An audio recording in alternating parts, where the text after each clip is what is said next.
ਦੇਸ਼ ਵਿਦੇਸ਼ ਵਿੱਚ ਵਸਦੇ ਪੰਜਾਬੀ ਭਰਾਓ, ਤੁਸੀਂ ਸਾਰੇ ਜਾਣਦੇ ਹੋ ਕਿ ਇਸ ਸਮੇਂ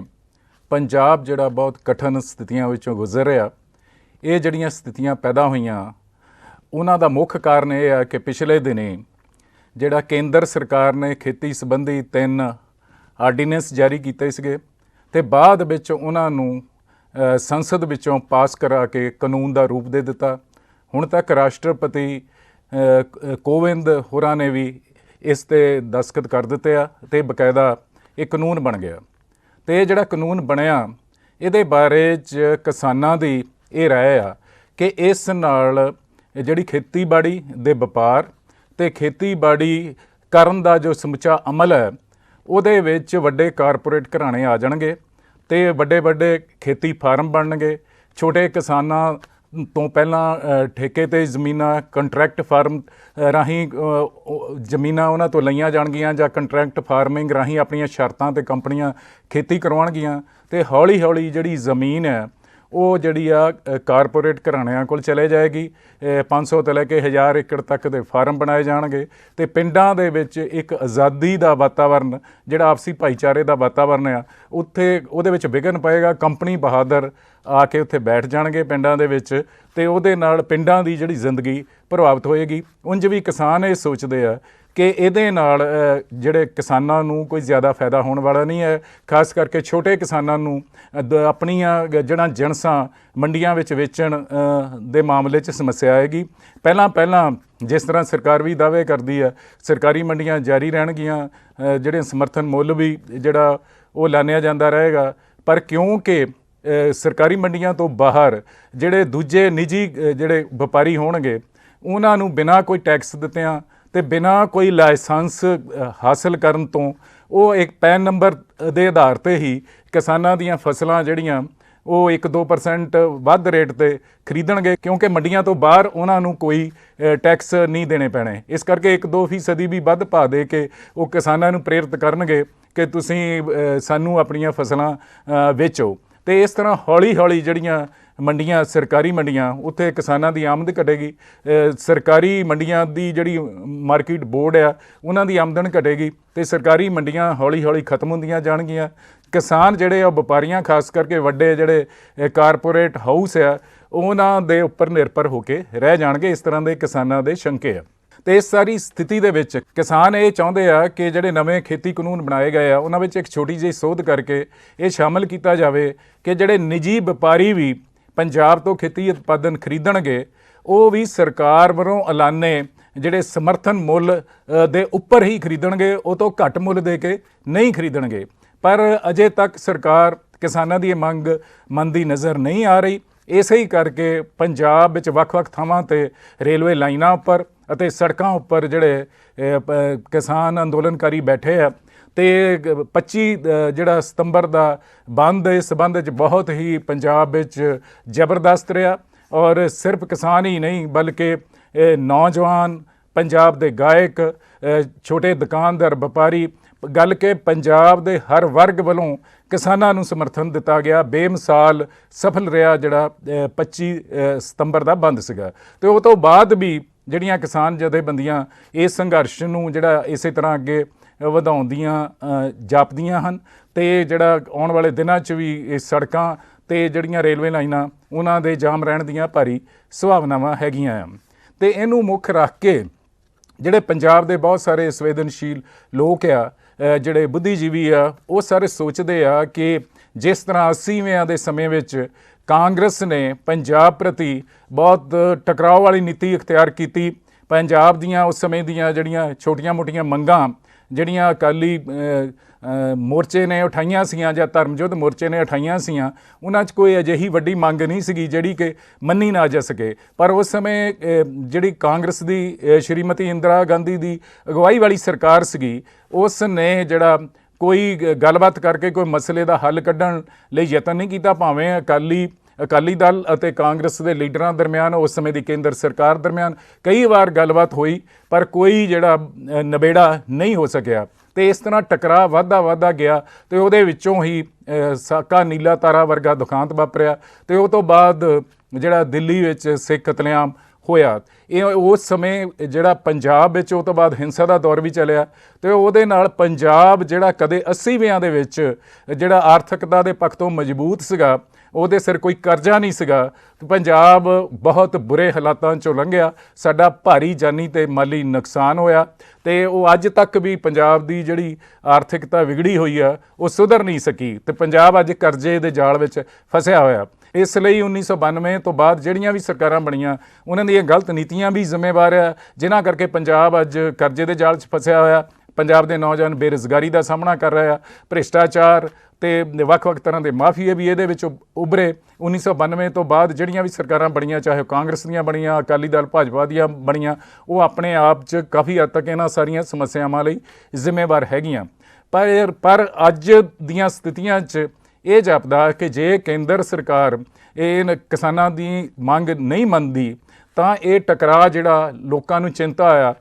ਕਿ ਉਸੇ ਤਰ੍ਹਾਂ ਦੇ ਟਕਰਾਅ ਦੇ ਰੂਪ ਵਿੱਚ ਨਾ ਬਦਲ ਜਾਏ, ਕਿਉਂਕਿ ਜੇਕਰ ਜਿਹੜਾ ਕੇਂਦਰ ਸਰਕਾਰ ਜਾਂ ਕੈਪਟਨ ਸਰਕਾਰ ਕਿਸਾਨਾਂ ਤੋਂ ਆਉਣ ਵਾਲੇ ਦਿਨਾਂ 'ਚ ਜਿਹੜਾ ਜਬਰੀ ਸੜਕਾਂ ਅਤੇ ਰੇਲਵੇ ਲਾਈਨਾਂ ਖਾਲੀ ਕਰਵਾਉਂਦੀ ਹੈ ਜਾਂ ਕੇਂਦਰ ਸਰਕਾਰ ਕੈਪਟਨ ਸਰਕਾਰ ਨੂੰ ਮਜਬੂਰ ਕਰਦੀ ਹੈ, ਤਾਂ ਕਿਸਾਨ ਅੰਦੋਲਨਕਾਰੀਆਂ ਅਤੇ ਸਰਕਾਰ ਦੇ ਦਰਮਿਆਨ ਜਿਹੜਾ ਟਕਰਾਅ ਬਹੁਤ ਤਿੱਖਾ ਹੋ ਸਕਦਾ। ਅਤੇ ਜੇ ਕੋਈ ਇਸ ਟਕਰਾਅ ਵਿੱਚੋਂ ਕਿਸੇ ਵੀ ਧਿਰ ਦਾ ਕੋਈ ਜਾਨੀ ਅਤੇ ਮਾਲੀ ਨੁਕਸਾਨ ਹੋ ਗਿਆ ਤਾਂ ਪੰਜਾਬ ਦੇ ਹਾਲਾਤ ਹੋਰ ਜ਼ਿਆਦਾ ਖਰਾਬ ਹੋ ਸਕਦੇ ਆ। ਸੋ ਇਸ ਸਾਰੇ ਸੰਦਰਭ ਦੇ ਵਿੱਚ ਇੱਕ ਪੱਤਰਕਾਰ ਦੇ ਤੌਰ 'ਤੇ ਮੈਂ ਸੋਚਦਾ ਕਿ ਪੰਜਾਬ ਦੀ ਜਿਹੜੀ ਭਾਜਪਾ ਦੀ ਲੀਡਰਸ਼ਿਪ ਆ, ਕਿਉਂਕਿ ਅਕਾਲੀ ਦਲ ਤਾਂ ਹੁਣ ਭਾਜਪਾ ਅਕਾਲੀ ਗੱਠਜੋੜ ਤੋਂ ਬਾਹਰ ਆ ਚੁੱਕਾ, ਪੰਜਾਬ ਦੀ ਜਿਹੜੀ ਭਾਜਪਾ ਦੀ ਲੀਡਰਸ਼ਿਪ ਆ ਉਸ ਨੂੰ ਇਸ ਵੇਲੇ ਜ਼ਿੰਮੇਵਾਰੀ ਵਾਲਾ ਰੋਲ ਅਦਾ ਕਰਨਾ ਚਾਹੀਦਾ। ਉਸ ਨੂੰ ਜੋ ਕੇਂਦਰ 'ਚ ਭਾਜਪਾ ਸਰਕਾਰ ਦੀਆਂ ਨੀਤੀਆਂ ਜਿਹੜੇ ਜਿਸ ਤਰ੍ਹਾਂ ਪ੍ਰਧਾਨ ਮੰਤਰੀ ਅਤੇ ਹੋਰ ਭਾਜਪਾ ਦੇ ਆਗੂ ਬੜੇ ਹੀ ਦ੍ਰਿੜਤਾ ਨਾਲ ਜਿਹੜੇ ਖੇਤੀਬਾੜੀ ਸੰਬੰਧੀ ਬਿੱਲ ਆ ਜਾਂ ਨਵੇਂ ਕਾਨੂੰਨ ਆ ਉਹਨਾਂ ਨੂੰ ਕਿਸਾਨ ਪੱਖੀ ਦੱਸ ਰਹੇ ਆ, ਪਰ ਪੰਜਾਬ ਦੇ ਲੋਕ, ਪੰਜਾਬ ਦੇ ਕਿਸਾਨ ਇਸ ਗੱਲ ਨੂੰ ਮੰਨਣ ਲਈ ਤਿਆਰ ਨਹੀਂ ਹੈਗੇ ਕਿ ਇਹ ਬਿੱਲ ਜਿਹੜੇ ਆ ਇਹ ਕਿਸਾਨੀ ਜਾਂ ਖੇਤੀ ਦੇ ਹੱਕ 'ਚ ਹੈ। ਸੋ ਇੱਕ ਗੱਲ ਤਾਂ ਇਹ ਆ ਕਿ ਭਾਜਪਾ ਦੀ ਜਿਹੜੀ ਪੰਜਾਬ ਦੀ ਲੀਡਰਸ਼ਿਪ ਆ, ਜੋ ਉਹਦੀ ਕੇਂਦਰੀ ਲੀਡਰਸ਼ਿਪ ਕਹਿੰਦੀ ਆ ਜਾਂ ਕੇਂਦਰੀ ਸਰਕਾਰ ਉਹਨਾਂ ਦੀ ਜੋ ਕਹਿੰਦੀ ਆ, ਉਹੀ ਬਿਆਨਬਾਜ਼ੀ ਕਰਨ ਅਤੇ ਉਹੀ ਪ੍ਰਚਾਰ ਜਿਹੜਾ ਇੱਥੇ ਕਰੀ ਜਾਣਾ। ਇੱਕ ਤਾਂ ਗੱਲ ਇਹ ਆ। ਦੂਜੀ ਗੱਲ ਇਹ ਆ ਕਿ ਉਹ ਪੰਜਾਬ ਦੇ ਜਿਹੜੇ ਧੀਆਂ ਪੁੱਤਰ ਆ, ਜਿਹੜੇ ਪੰਜਾਬ ਦੀ ਭਾਜਪਾ ਦੀ ਲੀਡਰਸ਼ਿਪ ਆ, ਔਰ ਉਹਨਾਂ ਨੇ ਪੰਜਾਬ ਦੇ ਟਕਰਾਅ ਵਾਲਾ ਦੌਰ ਦੇਖਿਆ, ਪੰਜਾਬ ਦਾ ਹੋਇਆ ਜਾਨੀ ਅਤੇ ਮਾਲੀ ਨੁਕਸਾਨ ਦੇਖਿਆ ਅਤੇ ਮਾੜੇ ਹਾਲਾਤ ਪੰਜਾਬ ਦੇ ਦੇਖਿਆ। ਉਹਨਾਂ ਦਾ ਪੰਜਾਬੀਆਂ ਦੇ ਤੌਰ 'ਤੇ ਇਹ ਫਰਜ਼ ਬਣਦਾ ਕਿ ਆਪਣੀ ਕੇਂਦਰ ਸਰਕਾਰ ਨੂੰ ਇਸ ਗੱਲ ਲਈ ਮਨਾਉਣ ਕਿ ਉਹ ਕਿਸਾਨਾਂ ਦੀਆਂ ਜਾਂ ਕਿਸਾਨ ਅੰਦੋਲਨਕਾਰੀਆਂ ਦੀਆਂ ਜਿਹੜੀਆਂ ਜਾਇਜ਼ ਮੰਗਾਂ ਆ ਕਿ ਜਿਹੜਾ ਪੰਜਾਬ ਵਿੱਚ ਚਾਹੇ ਕੋਈ ਸਰਕਾਰ ਖਰੀਦੇ, ਚਾਹੇ ਜਿਹੜਾ ਕੋਈ ਨਿੱਜੀ ਵਪਾਰੀ ਖਰੀਦੇ, ਜੋ ਵੀ ਖੇਤੀ ਉਤਪਾਦਨ ਖਰੀਦਦਾ ਉਹ ਜਿਹੜਾ ਸਰਕਾਰ ਵੱਲੋਂ ਐਲਾਨੇ ਘੱਟੋ ਘੱਟ ਸਮਰਥਨ ਮੁੱਲ 'ਤੇ ਖਰੀਦੇ। ਅਤੇ ਇਸ ਤਰ੍ਹਾਂ ਦੀ ਵਿਵਸਥਾ ਜਿਹੜੀ ਆ ਆਉਣ ਵਾਲੇ ਜਿਹੜੇ ਸਾਲਾਂ ਤੱਕ ਜਾਰੀ ਰੱਖੀ ਜਾਵੇ। ਇਸ ਤੋਂ ਇਲਾਵਾ ਪੰਜਾਬ ਦੇ ਵਿੱਚ ਖੇਤੀ ਆਧਾਰਿਤ ਸਨਅਤਾਂ ਲਾਈਆਂ ਜਾਣ ਅਤੇ ਅਜਿਹੀਆਂ ਸਨਅਤਾਂ ਉਸੇ ਤਰ੍ਹਾਂ ਲੱਗਣ ਜਿਵੇਂ ਪਹਾੜੀ ਰਾਜਾਂ ਖਾਸ ਕਰਕੇ ਹਿਮਾਚਲ, ਉੱਤਰਾਖੰਡ ਨੂੰ ਜਿਹੜੀਆਂ ਸਨਅਤੀ ਜਿਹੜੀਆਂ ਸਰਗਰਮੀਆਂ ਵਧਾਉਣ ਲਈ ਉੱਥੇ ਜਿਹੜੇ ਨਵੇਂ ਸਨਅਤਕਾਰਾਂ ਨੂੰ 30 ਸਾਲ ਲਈ ਟੈਕਸਾਂ ਤੋਂ ਸਾਰੀਆਂ ਛੋਟਾਂ ਦਿੱਤੀਆਂ ਗਈਆਂ ਸੀਗੀਆਂ ਅਤੇ ਉਹਦੇ ਨਾਲ ਜਿਹੜਾ ਇਹਨਾਂ ਪਹਾੜੀ ਰਾਜਾਂ 'ਚ ਕਾਫੀ ਸਨਅਤਾਂ ਲੱਗੀਆਂ। ਇਸੇ ਤਰ੍ਹਾਂ ਪੰਜਾਬ ਵਿੱਚ, ਹਰਿਆਣੇ ਵਿੱਚ ਜਾਂ ਪੱਛਮੀ ਯੂਪੀ ਵਿੱਚ ਜਿਹੜੀਆਂ ਸਨਅਤਾਂ ਲੱਗਣ ਖੇਤੀ ਆਧਾਰਿਤ, ਉਹਦੇ ਲਈ ਘੱਟੋ ਘੱਟ 20 ਸਾਲ ਲਈ ਉਹਨਾਂ ਨੂੰ ਸਭ ਤਰ੍ਹਾਂ ਦੇ ਟੈਕਸਾਂ ਤੋਂ ਛੋਟ ਦਿੱਤੀ ਜਾਵੇ। ਬੈਂਕਾਂ ਤੋਂ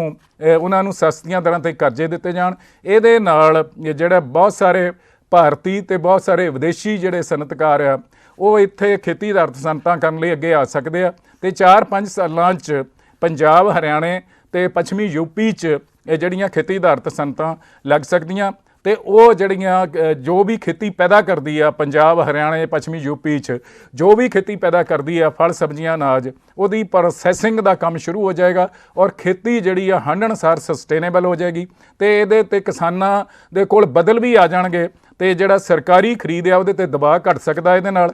ਪਰ ਇਹ ਤਾਂ ਸੰਭਵ ਹੋ ਸਕਦਾ ਜੇ ਇੱਥੇ ਜਿਹੜਾ ਵਪਾਰੀ ਜਾਂ ਸਨਅਤਕਾਰ ਆ ਜਾਂ ਖੇਤੀ ਆਧਾਰਿਤ ਜਿਹੜੀਆਂ ਸਨਅਤਾਂ ਲੱਗਣ ਉਹਦੇ ਵਿੱਚ ਵੀ ਕਿਸਾਨਾਂ ਦਾ ਉਤਪਾਦਨ ਆ ਜਿਹੜਾ ਉਹ ਸਰਕਾਰ ਵੱਲੋਂ ਐਲਾਨੇ ਸਮਰਥਨ ਮੁੱਲ ਉੱਪਰ ਹੀ ਜਿਹੜਾ ਉਹ ਖਰੀਦਿਆ ਜਾਵੇ ਅਤੇ ਇਹਦੇ ਨਾਲ ਕਿਸਾਨਾਂ ਨੂੰ ਜਿਹੜੀਆਂ ਆਪਣੀਆਂ ਫਸਲਾਂ ਦੇ ਠੀਕ ਭਾਅ ਮਿਲ ਸਕਦੇ ਆ। ਇਸ ਦੇ ਨਾਲ ਹੀ ਇੱਕ ਪੱਤਰਕਾਰ ਵਜੋਂ ਮੇਰੀ ਇਹ ਰਾਏ ਆ ਕਿ ਦੇਸ਼ ਦਾ ਜਿਹੜਾ ਖੇਤੀ ਕੀਮਤ ਅਤੇ ਲਾਗਤਾਂ ਕਮਿਸ਼ਨ ਹੈ ਉਹਦੇ ਵਿੱਚ ਸੋਧ ਕਰਕੇ ਉਹਦੇ ਵਿੱਚ ਸਰਕਾਰ ਦੇ ਪ੍ਰਤੀਨਿਧ ਵੀ ਸ਼ਾਮਲ ਹੋਣ, ਕਿਸਾਨਾਂ ਦੇ ਪ੍ਰਤੀਨਿਧ ਵੀ ਸ਼ਾਮਲ ਹੋਣ, ਤੇ ਜਿਹਨਾਂ ਸਨਅਤਕਾਰਾਂ ਨੇ ਖੇਤੀ ਆਧਾਰਿਤ ਸਨਅਤਾਂ ਲਾਈਆਂ ਜਾਂ ਵਪਾਰੀ ਜਿਹੜੇ ਖੇਤੀ ਉਤਪਾਦਨ ਦਾ ਕਾਰੋਬਾਰ ਕਰਦੇ ਆ ਉਹਨਾਂ ਦੇ ਪ੍ਰਤੀਨਿਧ ਵੀ ਸ਼ਾਮਲ ਹੋਣ। ਇਸ ਖੇਤੀ ਲਾਗਤਾਂ ਤੇ ਕੀਮਤ ਕਮਿਸ਼ਨ ਵੱਲੋਂ ਜਿਹੜਾ ਆਪਸੀ ਜਿਹੜਾ ਵਿਚਾਰ ਵਟਾਂਦਰਾ ਕਰਕੇ ਜਿਹੜੇ ਖੇਤੀ ਉਤਪਾਦਨ ਦੇ ਲਾਭਕਾਰੀ ਭਾਅ ਜਿਹੜੇ ਆ ਉਹ ਸਾਲ 'ਚ 2 ਵਾਰ ਐਲਾਨੇ ਜਾਣ, ਤੇ ਇਹਨਾਂ ਐਲਾਨੇ ਹੋਏ ਭਾਵਾਂ ਦੇ ਉੱਪਰ ਹੀ ਭਾਵੇਂ ਉਹ ਸਰਕਾਰੀ ਏਜੰਸੀਆਂ ਹੋਣ ਚਾਹੇ ਗੈਰ ਸਰਕਾਰੀ ਏਜੰਸੀਆਂ ਹੋਣ, ਵਪਾਰੀ ਹੋਣ, ਇਹਨਾਂ ਨਿਸ਼ਚਿਤ ਭਾਵਾਂ 'ਤੇ ਹੀ ਜਿਹੜਾ ਕਿਸਾਨ ਦਾ ਉਤਪਾਦਨ ਹੈ ਉਹ ਖਰੀਦਿਆ ਜਾਵੇ। ਕਿਸਾਨਾਂ ਨੂੰ ਕਿਸੇ ਵੀ ਰੂਪ 'ਚ ਵਪਾਰੀਆਂ ਜਾਂ ਖੇਤੀ ਆਧਾਰਿਤ ਸਨਅਤਕਾਰਾਂ ਦੇ ਰਹਿਮੋ ਕਰਮ 'ਤੇ ਜਾਂ ਕਾਰਪੋਰੇਟ ਜਿਹੜੇ ਵਪਾਰਕ ਘਰਾਣੇ ਆ ਉਹਨਾਂ ਦੇ ਰਹਿਮੋ ਕਰਮ 'ਤੇ ਨਾ ਛੱਡਿਆ ਜਾਏ, ਕਿਉਂਕਿ ਅਸੀਂ 66 ਤੋਂ ਪਹਿਲਾਂ ਦੇਖਿਆ ਕਿ ਜਦੋਂ ਕੋਈ ਸਰਕਾਰੀ ਖਰੀਦ ਨਹੀਂ ਸੀਗੀ ਤਾਂ ਉਸ ਸਮੇਂ ਜਿਹੜਾ ਕਿਸਾਨਾਂ ਦਾ ਜਿਹੜਾ ਖੇਤੀ ਉਤਪਾਦਨ ਸੀ ਵਪਾਰੀ ਜਿਹੜੇ ਆ ਬਹੁਤ ਹੀ ਘੱਟ ਕੀਮਤ 'ਤੇ ਉਹਨੂੰ ਇੱਕ ਤਰ੍ਹਾਂ ਨਾਲ ਲੁੱਟ ਲੈਂਦੇ ਸੀ।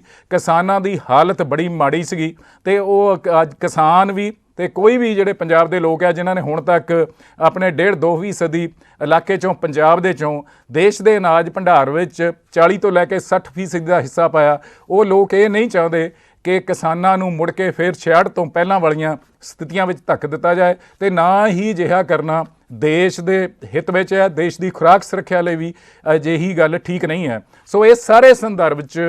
ਜਿਹੜਾ ਪੰਜਾਬ ਦੀ ਜਿਹੜੀ ਭਾਜਪਾ ਲੀਡਰਸ਼ਿਪ ਆ ਉਹਨੂੰ ਅੱਗੇ ਆ ਕੇ ਇਤਿਹਾਸਕ ਰੋਲ ਅਦਾ ਕਰਨਾ ਚਾਹੀਦਾ। ਕੇਂਦਰ ਸਰਕਾਰ ਨੂੰ ਜਿਹੜੀ ਕਿ ਉਹਨਾਂ ਦੀ ਸਰਕਾਰ ਆ ਉਹਨੂੰ ਇਹਦੇ ਲਈ